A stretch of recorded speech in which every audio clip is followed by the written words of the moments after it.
Welcome to this special World Cup edition of Atlantic Council Front Page, our premier platform for global leaders.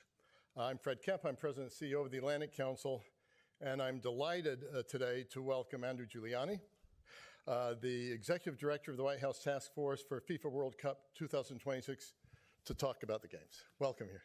Fred, thank you so much for having me. I mean, it's amazing to think that we are now 48 hours and 51 minutes until kickoff at this point. So maybe a few seconds I missed in there, but yeah. So I want to welcome your wife, Javilla. Where's Javilla?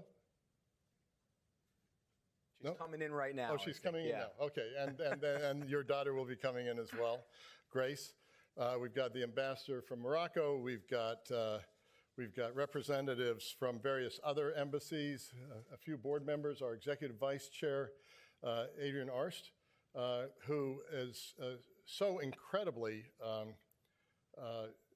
into sports that we even nicknamed one of the projects that she was in charge of the Lindsey Vonn Project, because you want to be in her slipstream instead of in front of her being flattened by the skis. But so we love sports here. In the Africa Center, Ambassador Ramayad, who was the ambassador for sports for President Sarkozy in France, is a great leader in this world. And across the Atlantic Council, we've been doing more work on this. Last September, as you know, we honored Gianni Infantino. And he was introduced by Tom Brady, and they had a disagreement on stage about what should be properly called football. I think I know where this is going. and I'll ask your answer to that. I mean, do you like the word soccer or football? But Tom Brady conceded on stage that he had only kicked the football 6 times in his entire career. You know, the footballers have a pretty strong case here. I mean, with that being said, we are stubborn Americans over here. And I must say, I grew up playing American football. President Trump has been consistent throughout this that we're going to continue to call it soccer, although the last time that Gianni Infantino was in the Oval Office with President Trump, Mr. Infantino made the case saying, wait a second, you guys play football and we play football with our feet. What's going on here? And I could tell the president thought about it for a minute. Said, this is actually a pretty good point. Thankfully, he didn't bring somebody over for an executive order to write that. So I think we're still calling it soccer at this point, but we'll just say it's a dynamic situation. How about that? And so you will use the term soccer. Yes. We're sticking with it's still U.S. Soccer Organization, but I think these are some of the fun debates that we get to have around football, soccer, but it's obviously a great time to bring the world together over what really is the world's great game and a great opportunity for America to, I think, continue to see the growth of soccer here in the United States. So let's get right to that. Thursday, the opener is Mexico and South Africa. Yeah. We will have the big screen here. We'll have chairs here for people in our office, like people around the world. There will be a productivity loss at the Atlantic Council for a while. For about 40 days, I think. But look, this is a big deal. It's a really big deal. So you were here about 6 months ago? Yeah, December 4th, the day before the draw with the ambassador, had a great conversation about what the World Cup was looking like at that point. It's amazing. You know, it feels like it was minutes ago, but it also feels like years ago from our perspective, too. Well, let's talk about that years ago bit. We talked about the country's readiness at that time. How would you assess it now compared to where preparations stood when you were here? I think preparations have been fantastic, and I'll point to a few different things first and foremost. So my role as executive director of the White House Task Force in the World Cup is simply to make this the greatest sporting event in world history. No pressure or anything. But in assessing that, we've looked at a couple of different areas in particular. The first being safety and security. We've realized that this World Cup will be a success, will be a massive success, as long as fans feel safe, secure, whether you're American citizens, whether you're visiting for the World Cup. Now, if you look at the 78 matches within the United States, every single one of them will be set up like a Super Bowl, right? So what does that mean? That means the perimeters in terms of what you're getting, and something Tom Brady knows very well about, by the way, those Super Bowls, 10 of them that he was in. But you'll have multiple perimeter checks from security. You'll have checks where you get onto public transportation to make sure that you're a valid ticket holder. Again, if you were in San Francisco for the Super Bowl this last year, it will be very similar. Soccer fans or football fans, they generally like to come to stadiums late in the 15, 20 minutes or so before the game and come to the stadium. What we're telling fans are gates open 3 hours before. FIFA is going to be doing activations within the stadium. Come. You paid a premium for these tickets. Come early. Get into the stadium. We want you to really be able to enjoy this experience. Watch your team warm up. Also, from a security perspective, this is an amazing story that we have to tell. I know we were talking a little bit about this back in December, but since December, what we've been able to ensure from a counter-UAS perspective is that all 78 of the matches will have counter-UAS mitigation coverage. What that means is counter-drone coverage from coming into the stadiums. On top of that, one fan festival in all 11 host cities will be covered by counter-UAS mitigation throughout the duration of the tournament. How did we do that? Okay, go back 368 days. President Trump signed an executive order called the Air Sovereignty EO. That created the Air Sovereignty Task Force run by a man with many hats, Marco Rubio, who in that instance was the NSA advisor, our Secretary of State, of course, who then also delegated to my good friend Dr. Sebastian Gorka to run the day-to-day of the Air Sovereignty Task Force. What that did, they ended up looking through a whole bunch of different measures, but one in particular was they worked to pass a bill called the Safer Skies Act through Congress. Actually, the day before I spoke at the Atlantic Council, I ended up speaking with all the Republican senators at their lunch, telling them that, hey, look, as we look at the World Cup, we need counter-drone coverage. But as you look beyond that, think of all the college football, the NFL games that you all have in your states. You need state and locals to be able to have drone mitigation coverage, understanding that this is an emerging threat. That bill got passed on December 18th. I should say signed on December 18th. Since then, the FBI stood up a schoolhouse, a training center for state and local law enforcement to be able to go through. The Department of Justice then, just as they would in a task force model, was then able to deputize them. So that allows us to have the coverage in all 11 of these cities in their fan festivals. It'll be the federal government that's covering all of the stadiums for 78 games, and it will be that joint task force model between the FBI and state and local law enforcement that will be able to do that. One other thing I want to just point out on the drones, too. There was also a $500 million counter-UAS grant that the federal government underwrote so that way state and locals could be reimbursed. The first $250 million of that for fiscal year 2026 was delegated for those with major special events. Think the Washington Capital Region, the National Capital Region, because of America 250, all those great things that we have around our semi-quincentennial, and then the 11 host states that are hosting FIFA or FIFA-adjacent events. So that's just the counter-UAS perspective. We have a whole lot to talk about with transportation and everything else. Well, you've already answered my second question, but I'll ask it anyway, which is FIFA World Cup 2026. It is the largest and most complex sporting event we've had in the United States. Fair to say that. 78 Super Bowls, you said. Can you compare this to anything that the federal government has had to do before? Is this totally new terrain for the federal government? What's the complexity look like, and what was the biggest challenge in putting all this together? Yeah, this is unique completely. I mean, you think about the last time we hosted a major, global sporting event like this. You go back and it had, pre-September 11th security procedures. It was the 2002 Salt Lake Games. Now, those procedures didn't come in until 2003 once Department of Homeland Security came in. So it was a real last-minute overlay to make sure that those games were safe. So this is really, really unique.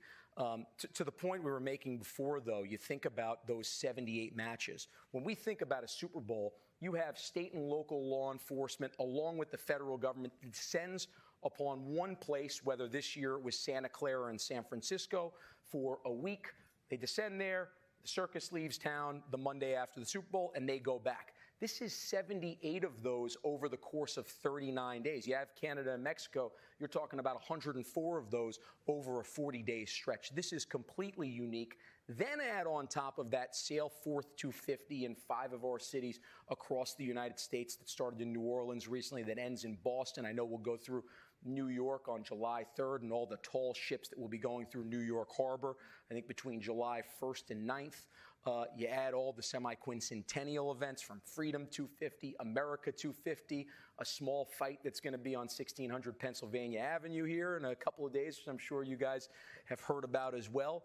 And then IndyCar. This summer is truly unique to celebrate our 250th birthday, but there are certainly challenges that come with that, Fred.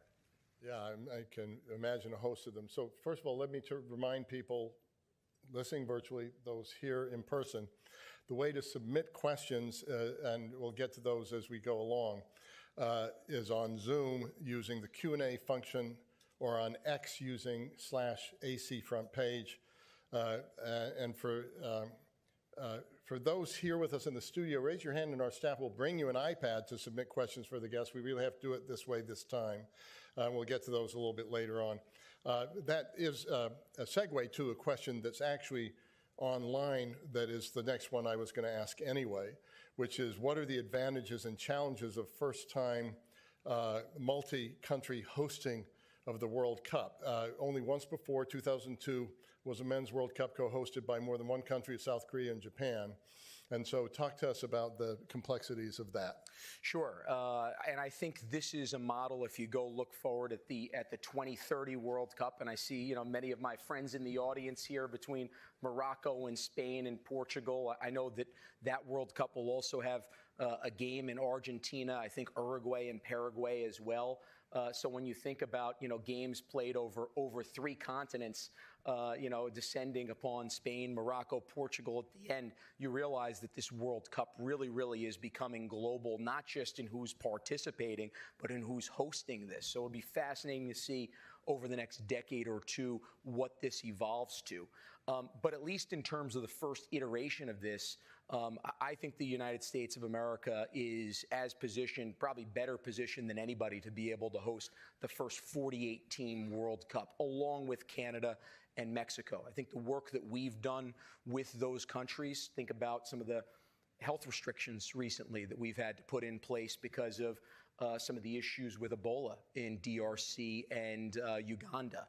We work very closely with Canada, with Mexico, to make sure that all 3 of our countries, the entire continent, had the same health restrictions. So then that way we were not risking North Americans, Mexicans, Americans, Canadians, or any of our international visitors potentially becoming contagious with Ebola. I can tell you on a counter-UAS front, I went down there, led the U.S. delegation for the very first trilateral on counter-UAS back in July of last year. And so thank you to Mexico for hosting that. It's first trilateral in general, or first trilateral?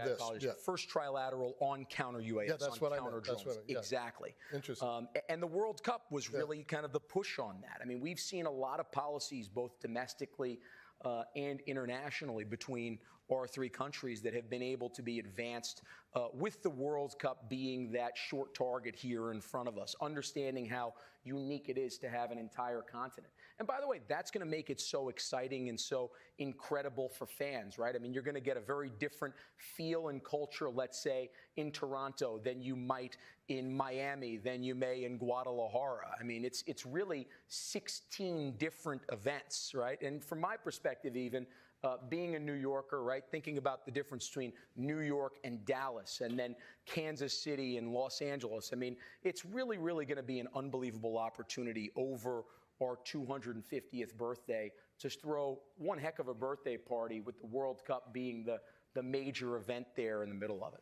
And the So those are the advantages. What's the challenge or disadvantage of 3 countries? I think probably some of, just getting in line, some of the entry procedures, making sure that the coordination is there. I will say, and a credit not just to our team at the White House Task Force, but also to the Mexican and Canadian governments, that coordination on this front has really, really been fantastic. It's been great working with my counterparts in Canada and Mexico, Gabby and Adam.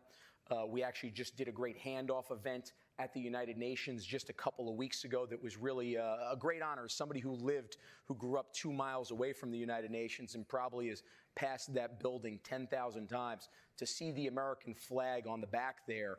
And I see my wife and daughter. I'm trying to not get choked up there, but they were able to come to that as well.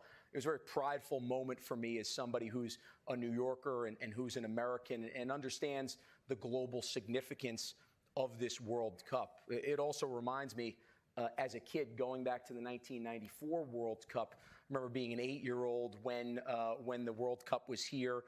Obviously, the USA is my team, but with a last name like Giuliani, you were for the Italians as well.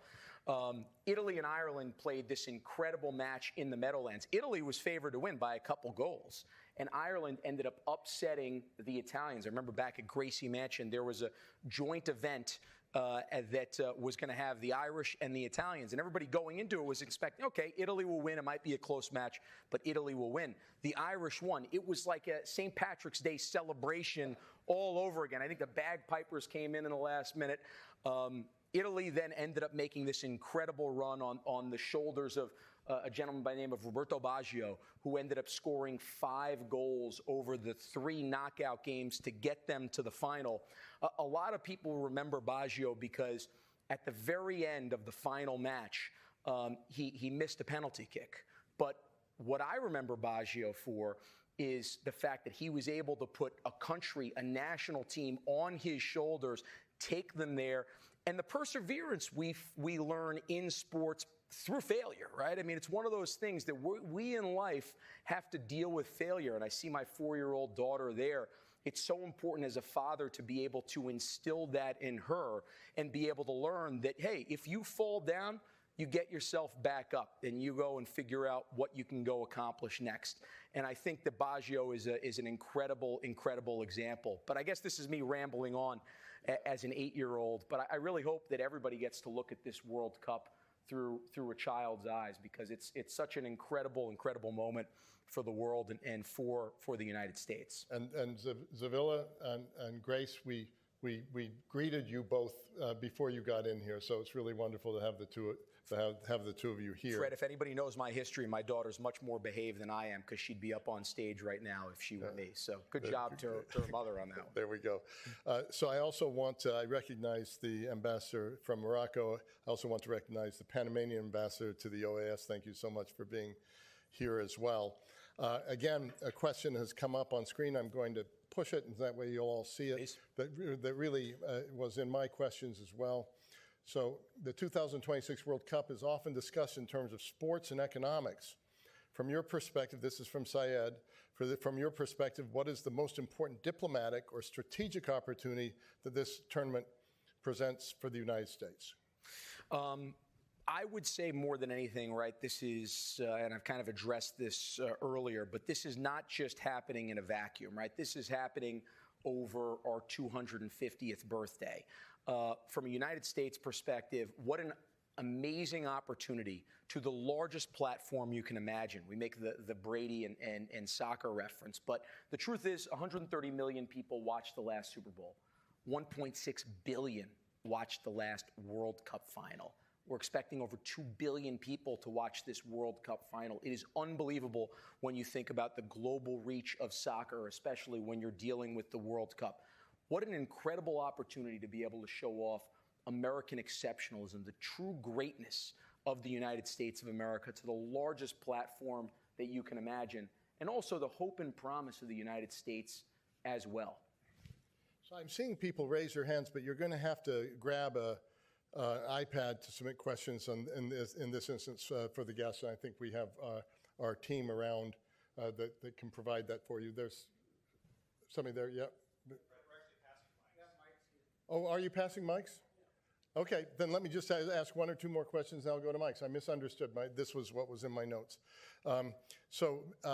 Millions of fans, I think 6.5 million fans traveling to the United States for the World Cup. Yeah. How does the federal government prepare for that? Well, it's been a whole of government effort and really incredible work by the State Department Consular Affairs team, as well as Department of Homeland Security, CBP, and USCIS in terms of the work that they've done. I'll go back and highlight some of the work right from the very start of the task force as I was appointed executive director.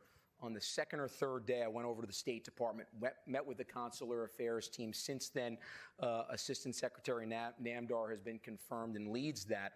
But I wanted to get a real understanding for what the visa process was going to be like, understanding that was going to be a real key part of this tournament.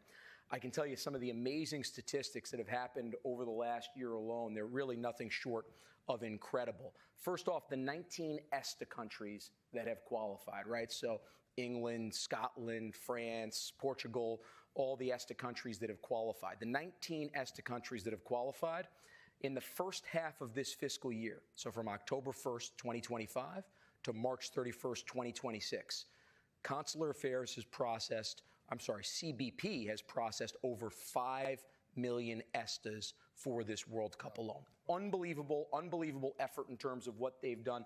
Unbelievable to try to make sure that people can come here and enjoy this World Cup. Then I'll also point to some of the great work that we've done in reducing visa wait times. Let's particularly highlight Argentina and Brazil. They're both pretty good at soccer, they tell me. They even call it football there, I think for good reason, considering. Let's start with the defending champions, Argentina. In Buenos Aires back a few years ago, if you were to go for your B1, B2 visa appointment wait time, it would take you 300 days just to get an appointment. Today, where we're sitting, that wait time is 2 days. 2 days in order to go and get your B1, B2 visa appointment. In Rio de Janeiro, Brasilia, those wait times in Brazil, the five-time champions, of course, were 700 days back a few years ago. Those wait times are now less than 2 weeks. You guys can go on the Consular Affairs website and see that. But understanding just how many Brazilians, how many Argentinians would travel to the United States, and then looking also across the world and saying, okay, where will soccer fans predominantly travel from? How can we create legal pathways for people to come in here and enjoy the World Cup, right? This is always striking that balance between making sure the country is safe, making sure we understand that there are no bad actors that are trying to come in and harm us, while also trying to welcome the world and make sure that those people that are coming here to enjoy the World Cup, maybe they're coming for a game, maybe they're not even coming for a game, maybe they just want to come and enjoy a fan festival or be around the Brazilian team in Morristown or be around Messi in Kansas City. By the way, I don't know if you guys saw this a couple days ago, and this wasn't us. Supposedly Messi's room number got released. I can't believe this. Something tells me he's not in the same room. I actually know he's not in the same room anymore. But really is amazing. Great work, I think, by the entire federal government in terms of making this possible, and really great work by the State Department and Consular Affairs in terms of trying to surge people. To this point, we've had 35 teams that have come into the United States. No players, no coaches have been denied. There have been some officials that have been denied, and for good reason. Again, we're striking that balance between making sure that any bad actors that come into the country or try to come into the country under the guise of the World Cup will not get access to the United States of America. So with that, let me ask one tough question that's Please. here, and then I'll turn to the audience.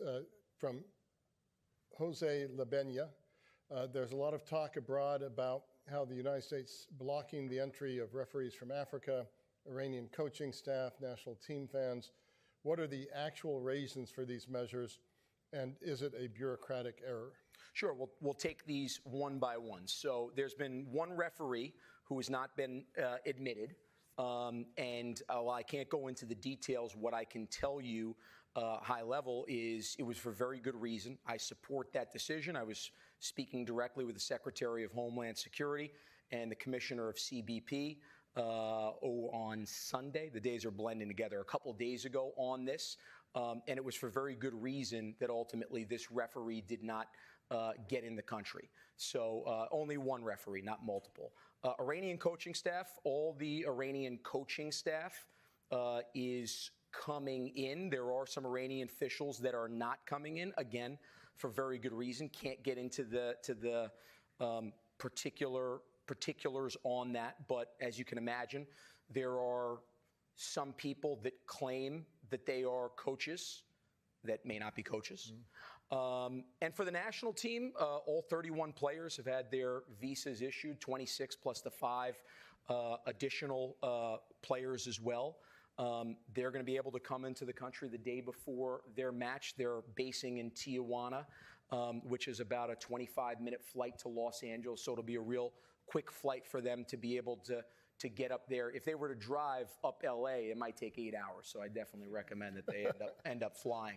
But they'll be able to get in. Look, the president has been clear on this one, and Secretary Rubio, I know, has made multiple public statements just in the last 6 weeks on this one, that he wants to make sure that they have every opportunity to compete on a level playing field here, while also making sure that people that are directly working, let's say, with the IRGC have no ability to access the United States of America, and we are completely supportive of that.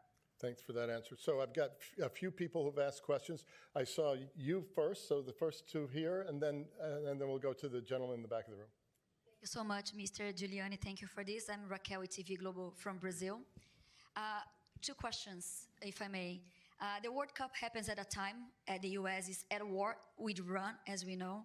And is there any security threats that the administration has identified right now? What is the level of alert? And going back to the Iranian team, you just say they are allowed to come one day before the game and they have to leave the same day. I would like for you to explain why is this necessary, and also if the White House has agreed with the terms that are determined in the contract with FIFA regarding the visa, because apparently some delegation has more restrict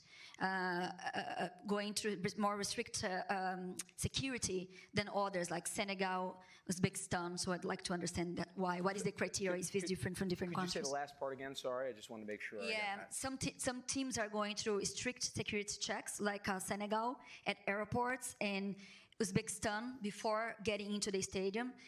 Would like to understand the criteria, what is different for these different teams. Yeah, well, look, all the players have gained access. It doesn't mean that, potentially you might not have some players or some coaches that do get pulled into secondary screening. We want to make sure that, again, this is a safe World Cup for all the fans, for all the players that are here. You referenced the conflict in Iran. I think that's why you see the heightened measure there. We're supportive of the heightened measures. We want to make sure that they have the opportunity to compete. That's why they'll be able to come to Los Angeles more than 36 hours before game time. I think the U.S. is actually coming the day before their game. If you look, they play on Friday. They're coming, the morning of their game. So they're coming in Friday morning, actually, to Los Angeles. And in terms of the contracts with FIFA, we are absolutely executing what's going on with the contracts, also understanding in those contracts, there are provisions for making sure that the country is safe and making sure that the nation and all of those visitors have a safe experience here at the World Cup. So for us, when we look at this, I think we're doing everything in terms of striking that balance to make sure that this is a great event for all the players, all the fans that have the opportunity to come here, while also making sure and understanding the most important part of that and going home with the story to tell about how great this World Cup is going to be, is in fact safely being able to go home. And that's really the key to all this. Regarding the other question, security alert, what is the level of alert in security? The administration has identified any kind of right now there are no credible threats. So we continue to monitor. I can tell you that a big part of my day gets spent in a skiff, and the intelligence community is tripled down looking at this World Cup, and we'll continue to monitor it between now and whenever the final goal is scored on July 19th. And please identify yourself too. Thank you. My name is Guadalupe. I'm original from Ecuador, so Ecuador is going to participate in the football, and I'm going to refer to words Yes, we say football because if we touch the ball with the hand, it's penalty. But anyway, we are talking about a team that the fans, they are the massive of people go to the stadiums to support the team. And the people, they ask me to ask the question because they do the budget for 4 years to attend the team. And we don't know, due to the magnitude of the events, the prices are getting way too high that a group of people who asked me to ask you this, they are frustrated not to come to support the team. Yeah. Is there any way how to give the answer to them? Thank you. Sure. Well, first and foremost, I want to point out, too, with the soccer-football debate, we actually got soccer from the British. I mean, they were the ones that came up with soccer back in, I think it was 1913 or something like that, so the early part of the 20th century. But in terms of that, certainly understanding, and the president said it about a month and a half ago or so, the prices are high. There's no doubt about it. You look at the World Cup that had the most tickets ever sold was actually the 1994 World Cup, even though there were only 24 teams then. The last 6 have had 32 teams. Right now, we're over 6 million tickets that have been sold for this World Cup per FIFA. And so the demand is just absolutely through the roof. While we don't believe in government price controls, we are happy that FIFA released 1,000 tickets for each game for $60. I also am very happy that we were able to announce last week with FIFA and with Bank of America that 4,547 tickets would be made available to our military veterans and first responders, including 250 for each of the U.S. men's national team games. So really, really an amazing work by the 45th and 47th President of the United States to be able to make this happen, to honor our veterans. But I think that's ultimately what happens when you get an event that's as in demand as the World Cup, and then you add the United States of America to that. It really, really is amazing seeing that. I know I've seen some stories on, people don't want to come to the United States because they feel this way. I don't want to come that way. But then I see the metrics, and I say this in politics all the time, right? Politicians, we have our narratives. It's the data that ultimately tells you whether that narrative is true or fictional. The narrative that people don't want to come to the United States, you see it in the ticket prices, you see it in the tickets sold.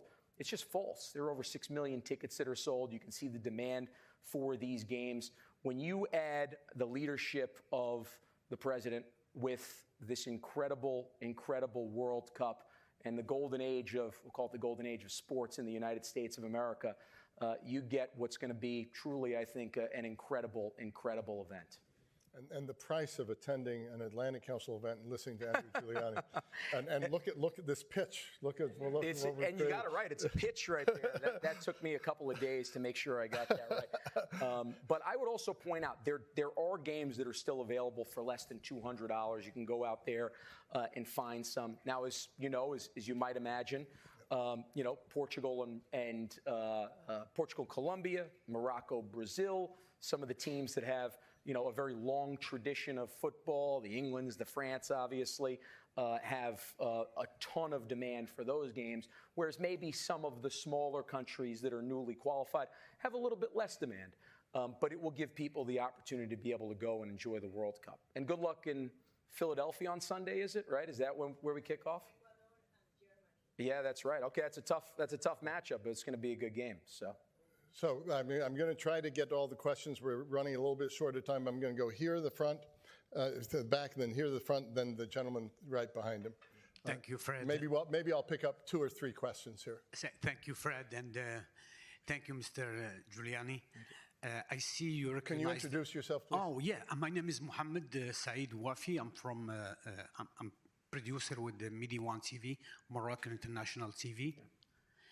I see that you recognize the President of His Excellency, the Ambassador of Morocco, and other distinguished guests. Speaking of which, Morocco, a U.S. team, security team, visited Morocco last December, January, during the African Cup tournament.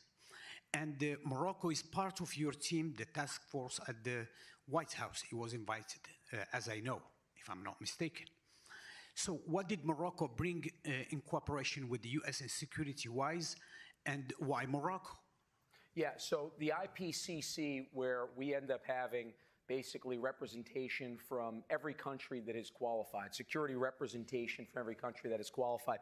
That's something that has been done for multiple Olympics now. It's been done for multiple major sporting events, relatively new within the last 4 to 6 years, but found great value in being able to do that. Just understanding that there are some cultural differences, let's say, that may exist between, let's say, American football, what we know is football, right? Tom Brady football versus, let's say, African soccer or European soccer, and kind of what that looks like. Maybe a fan march might look a little bit differently to, a cop on the beat in Philadelphia that's maybe not trained with soccer fans as often as they are. That's really where a lot of that value comes in, and that's how we've really been able to work. And I know the great value that we've been able to get from going to Morocco, having the opportunity to go to Milan to see ultimately how Italy was able to deal with the Olympics, going to Qatar, be able to see how they dealt with the Arab Cup as well. We really had the opportunity in just the last year to be able to see how these world events really take place, whether it's anything from a joint address or a State of the Union to the UN General Assembly. We've looked at all of this in the Super Bowl national championship game and realized, okay, this is going to be all of this at the same time. We're going to need as much expertise, as many people that have worked Super Bowls, have worked Olympics as possible to be able to figure out what the CONOPS plan is for the United States of America over this time.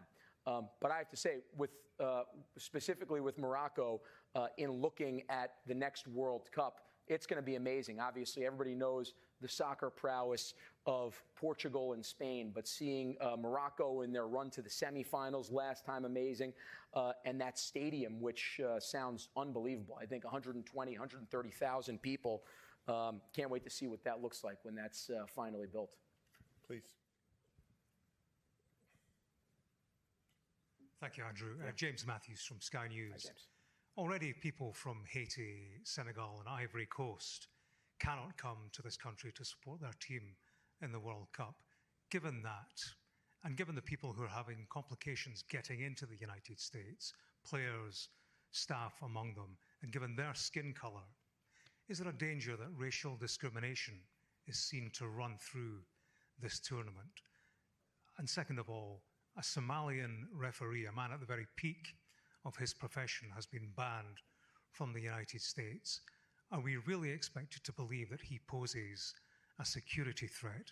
And what do you say to people who would associate his rejection with President Trump's particular problem with Somalia and Somalians? I'd first and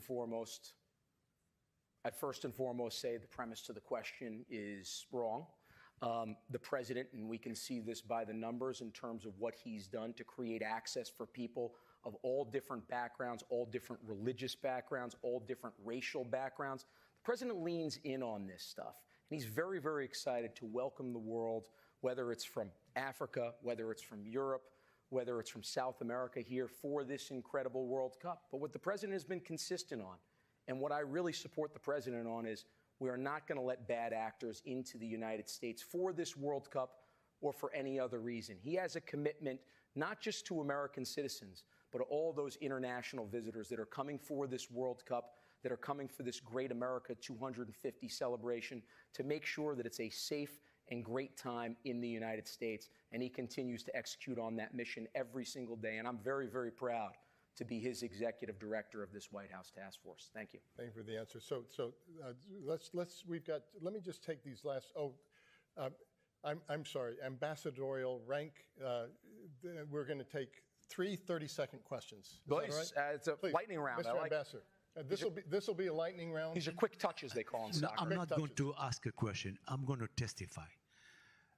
Last week I was in Newark airport when the Moroccan team came. I was astonished and surprised by the quality of the security in the airport. Thank you. One, they brought, it was a 7-7. It's good to give these details. It's important. This all operation took 90 minutes and people are out. They brought 2 trailers next to the plane in order to have the players go through security. It was amazing. We didn't ask for that. We found it there. And the whole operation lasted 90 minutes and 777 left. So I wanted to say that because, and I said that to the press and here also, that, I don't know, maybe the organization was perfect. So I think that football is a game.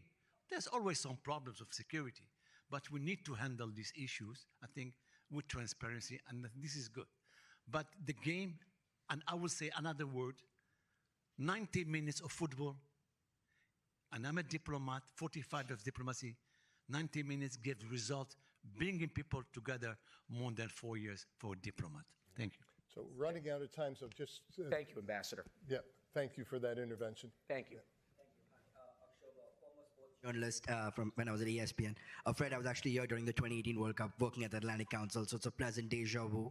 I just wanted to ask, one of the good things about the World Cup and FIFA is about soft power diplomacy. As a New Yorker, what does that mean to you in terms of... I'm sorry, we can't hear it. Answer the question. Yeah. Sorry, I just wanted to ask, the World Cup and FIFA particularly is about soft power and soft power diplomacy. As a New Yorker, even though it's a citadel of capitalism, it's also about a lot of soft power stories. So I want to know what this World Cup means to you for soft power. And the other thing is just many countries that hosted the World Cup have always had economic costs. I'm sorry, I didn't hear the last part of the... Many countries that hosted the World Cup have always felt a cost of building new stadiums, except for the United States in 1994. So what does this World Cup mean, economically in terms of, and for the bottom line as well for the United States? Yeah, I mean, I would argue kind of the first part of your question, not argue, sorry, I would say that the first part of the question, you're absolutely right. The fact that we get to, again, I know I sound like a broken record on this, but that's how excited I am about this, that we get to host this over this incredible milestone birthday is such a great opportunity to be able to show the U.S. off in its best light. In terms of the economic cost, I would look and say the U.S. has done it more efficiently than maybe anybody before. I mean, when you think about the fact that, it's cost us a fraction of what other hosts are because we have the infrastructure in place to be able to do it, whether it's rail system, whether it's stadiums. Other countries have hosted great in the past, building it themselves, right? But those costs are certainly higher than what it is in the United States when you have existing American football stadiums. Now, I know they need to widen some things out for the pitch. We've definitely gone and looked into some of the security costs. The U.S. government has been involved in 3 major grants. The Safety and Security Grant, $625 million for additional security for law enforcement in the 11 host cities, the $500 million counter-UAS grant, and the $100 million transportation grant, which has helped underwritten many of the costs for transportation in these 11 cities. So we've looked and tried to make sure that the dollars that the federal government spends them efficiently, it's targeted, and that ultimately there is a real economic boost that comes out of it. I believe there will be. And last question before my own. Please. No, please, I'm sorry. This lady was she was way in front of you. Sorry. Sorry, I really apologize. We did too. Yeah. Hi, thank you, Atlantic Council and Mr. Giuliani. My name is Manar Al-Mahmoud. I'm a public diplomacy researcher from Saudi Arabia, a future host country of the World Cup. 2034, congratulations. Thank you. My question is, what advice would you give future host countries on maximizing the impact of these tournaments beyond the games themselves, so diplomatically? Well, I'm going to give a bit of a different answer. For anybody who's in my position, whether it's in Morocco, Spain, Portugal, have a lot of coffee. That's the first thing that you need. Tell your wife that you love them and that you'll see them on July 20th, basically.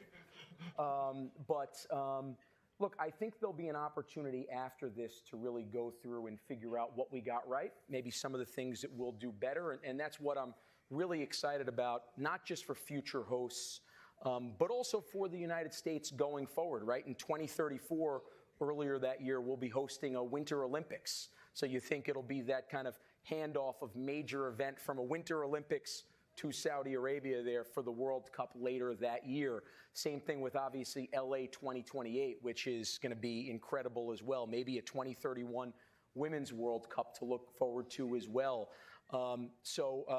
Afterwards, we'll have to do a debrief in terms of what we did well, what we could do better. And the way that we look at it is previous World Cups have been very successful. We hope to build upon that and surpass that. And we hope that future countries can take the lessons that we've learned and make them even better and better, which I'm sure both Morocco, Spain, and Portugal, and then Saudi Arabia will. So I see 4 or 5 other questions. I'm sorry, we really run out of time. I'm going to end with this. When the final whistle blows next month, what for you will success look like? What will success look like for the White House? And who will be the winner? Oh, man, okay. I'm going to save the best for last over here. I'll probably, some people might think I'm crazy, but I do believe in miracles, so if that's any hint. Success will look like if we're talking about great plays on the pitch. That's what success will look like. If we are encapsulated by the beautiful game on the field, then that's what successes look like. This story is not about anybody off the field. This is about that great play that ends up happening on the field. I mean, you think about it, I don't know how we're going to top the final from Qatar in 2022, that incredible back and forth between Argentina and Messi and Mbappe and France. I mean, that is the greatest, certainly half of football, half in extra time and penalty kicks of football. Oh, my God, you got me saying football over here. Oh, my goodness. Wow, we must be getting close. Soccer that I've ever seen in my life.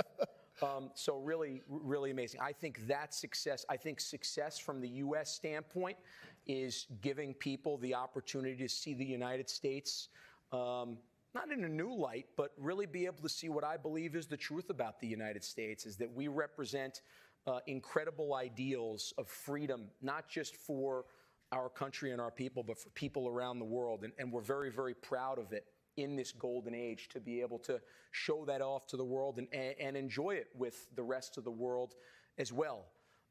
And my prediction is the U.S. national team winning the World Cup on July 19th in penalty kicks. How about that one? So I do believe in miracles. So let's, since you've gone that far, what's the count on penalty kicks? Whatever has to happen to make that the result. I don't care. So I apologize to the people I didn't get to. I'm really sorry about that. Thank you for giving us so much of your time. Zavila, Grace, thank you for being here today. It really means a lot to us that you're here. And enjoy the games. Join the Atlantic Council throughout, and we'll continue looking at the power of sports as time goes on. And by the way, September 23rd in New York. Last year we honored Gianni Infantino and FIFA. This year we're honoring Stefano Domenicali, the CEO of Formula One. So we'll move from one sport to another. Thank you for being with us. Thank you very much. Appreciate you. That was great. That was great. Fantastic. Enjoy. Thank you Really so much. Thank you.